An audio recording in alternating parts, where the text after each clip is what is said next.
ونفخ في الصور فإذا هم من الأجداث إلى ربهم ينسلون আল্লাহ রাব্বুল আলামিন বলেন, এখানে দ্বিতীয়বার সিংহায় ফুৎকারের কথা আল্লাহ তাআলা বলেন। ওয়ানুফিখা ফিস-সূর, যখন সিংহায় ফুৎকার দেওয়া হবে। মুফাসসিরিনে কেরাম বলেন এটা হলো দ্বিতীয় ফুৎকার, কারণ প্রথম ফুৎকারে এই পৃথিবী তছনছ হয়ে যাবে, সব কিছু শেষ হয়ে যাবে। দ্বিতীয় ফুৎকারে আল্লাহ তাআলা আবার আমাদের সকলকে পুনরুজ্জীবিত করবে। আল্লাহ তাআলা বলেন, ফাইদা হুম মিনাল আজদাসি ইলা রাব্বিহিম ইয়ানসিলুন। দ্বিতীয়বার সিংহায় ফুৎকার দেবার পর যাকে যেখানে কবরস্থ করা হয়েছে প্রত্যেকে তার অবস্থান স্থল থেকে উঠে যাবে। ইলা রাব্বিহিম ইয়ানসিলুন, প্রত্যেকেই তার রবের দিকে ছুটতে থাকবে। হাসরের ময়দানে উঠবে।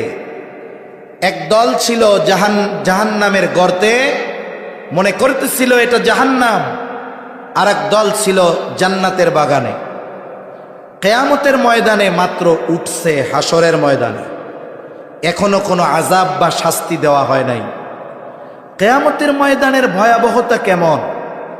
শুধুমাত্র উঠবে, ওঠার পরে কিয়ামতের ময়দানের অবস্থা অবলোকন করে যার কবরে আযাব ছিল, যে মনে করতেছিল যে আমি জাহান্নামে আছি, ও উঠবার পরে বলবে, হায় রে, আমি তো ঘুমায়াছিলাম, কে আমাকে ঘুম থেকে জাগায়া দিল।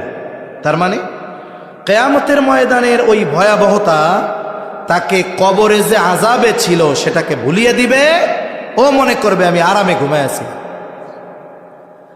কত ভয়াবহতা সেই দিন হবে। রাসূল আকরাম সাল্লাল্লাহু আলাইহি ওয়াসাল্লাম বলেন, কিয়ামতের দিন যখন মানুষেরা উঠবে, কারো গায়ের মধ্যে কোনো পোশাক থাকবে না, সকলে বিবস্ত্র অবস্থায় থাকবে। আয়েশা সিদ্দিকা রাদিয়াল্লাহু তাআলা আনহা জিজ্ঞাসা করলেন, ইয়া রাসূলুল্লাহ সাল্লাল্লাহু আলাইহি ওয়াসাল্লাম, নারী পুরুষ সকলে বিবস্ত্র থাকবে, হ্যাঁ, মানুষেরা কি লজ্জা পাবে না? একজন কি আর একজনের দিকে তাকাবে না? নবীজি বলেন, নয়, মানুষ এতটা ভীত চিন্তিত থাকবে যে একজন আর একজনের দিকে তাকানোর বিষয়টা চিন্তাও করবে না।